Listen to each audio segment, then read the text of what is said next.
Hey guys, welcome to a new video on the Blue Abroad YouTube channel.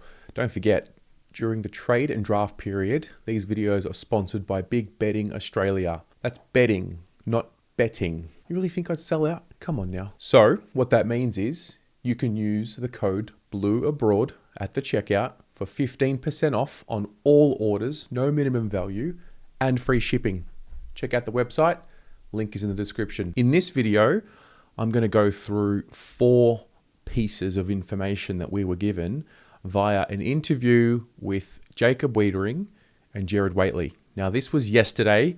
Yesterday was a busy day. There was a lot going on, a lot of updates, but there was about an 18-minute interview with Jacob Weitering on SEN with Jared, and I picked 4 bits of information from this 18-minute interview and have condensed it into the most important bits that we need. Now, the first question, I guess on everyone's mind, whether that be now or next year, is, whether or not Jacob will sign a contract extension. It was reported by Riley Beveridge that he was going to. Obviously, we haven't had official confirmation that it is happening or it has happened, but this is what he had to say about whether or not he'll be staying at Carlton. Contract-wise, Jacob, have you begun talks about the next contract with Carlton?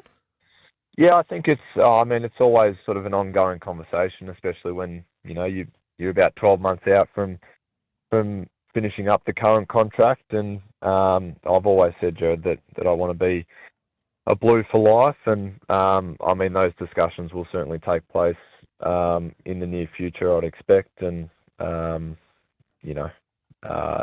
I said, I want to be here for as long as I can. If I can play football well into my 30s, if my body and my quads hold up, I'd be more than happy to. So I'll leave that to the managers and the club to get after, and just make sure I play some good football next year, Darren. Okay, so a positive affirmation. I guess the next question is, when is he going to sign? Is it going to be, now, this off-season, this summer, or will it drag out into season 2025? So let's take a listen to what he had to say. So if all went to plan, would that be done over the summer, do you think?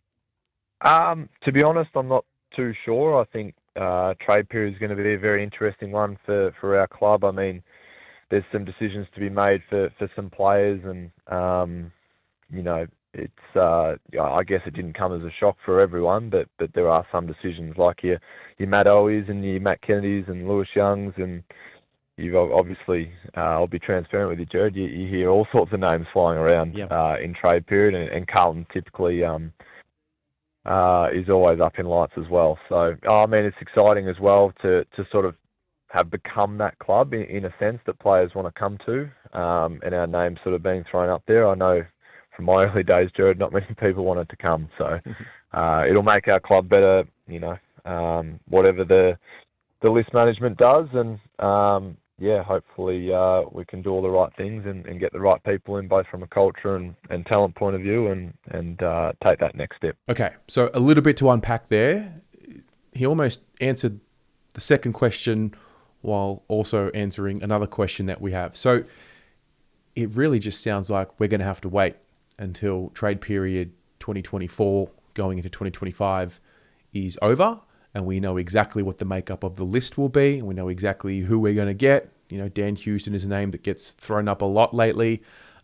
He did also mention by name Kennedy, Owies and Young, which is really interesting, just acknowledging the fact that they have been mentioned, really open and transparent, which was good to hear. So on the one hand, it sounds like we're going to have to wait for trade period to finish before Jacob Weitering potentially signs his extension.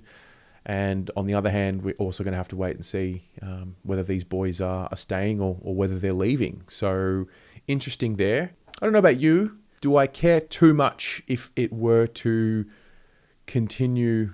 That's the negotiations I'm talking of. If it were to continue into season 2025, probably not ideal. Not ideal to get halfway through 2025 and he hasn't signed. I would like to lock it away before the season starts. But this is me as the fan that watches and doesn't have, the ability to play at the level or the ability to control that sort of thing. And it's not my life. Selfishly, I want Jacob to sign right now. I think we all do. But Jacob's got to do what's right for Jacob. But to be honest, I don't really fear that he would leave. And I just feel like it's a matter of time before it's announced. So then the next question, and this was an interesting answer. He was asked around Dan Houston and who gets involved in those conversations, and specifically, does he get involved in the conversations with Houston? How honest do you want to be? Do you get involved in a conversation, say, with Dan Houston?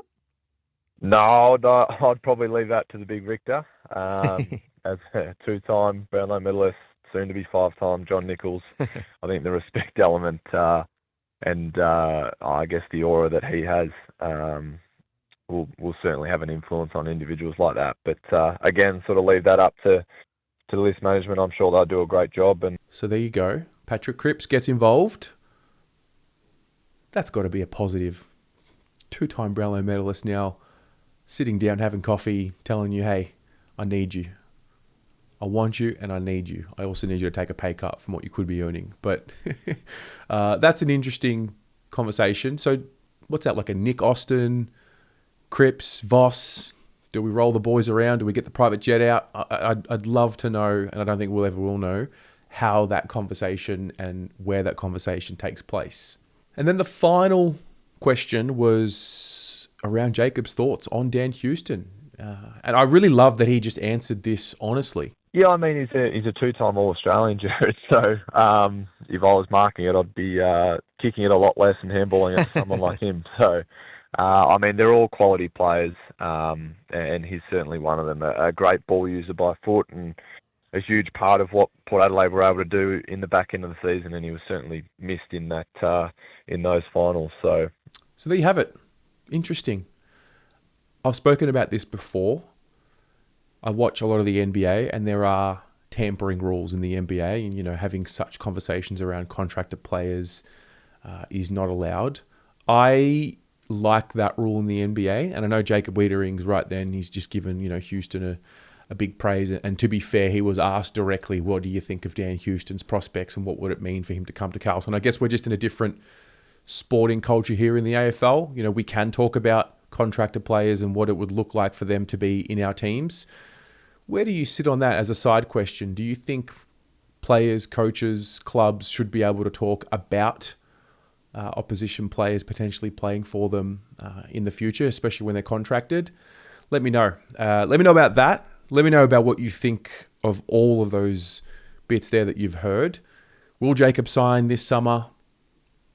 What do you think about the recruiting process? And do you have any thoughts around tampering and talking about contracted players before they've potentially come to your club? Chat to you in the comments. We'll go from there.